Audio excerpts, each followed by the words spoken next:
And Vic, I'm having a little bit of difficulty hearing you, but let me just say that this is a proposed agreement initially, and it provides a framework, if you will, a structure and a process to administer and restructure city government here in the city of Detroit. It's a 5-page draft highlighted by a 9-member advisory team, including the state treasurer, that would help direct this process. Also, importantly, the mayor would temporarily have the powers of an emergency manager to help deal with this financial crisis.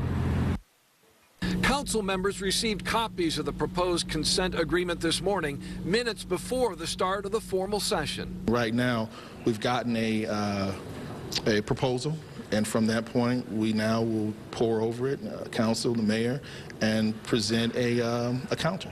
In the session, the public had the opportunity to weigh in on the agreement.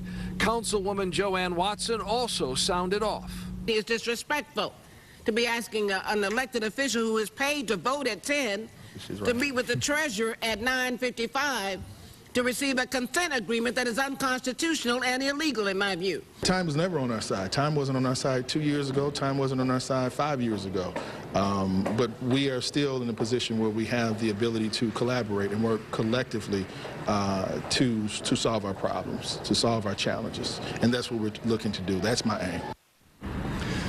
Now, when I left the 13th floor here of the City Council building around 11:15, there had been no vote taken. Public comment was still going on at that time, but it is very likely City Council is going to ask for, even demand changes to this proposed agreement before it's acceptable to that body. We'll have to wait and see what the mayor has to say as well. But the bottom line is, as Councilman James Tate mentioned, time is running out for the city of Detroit.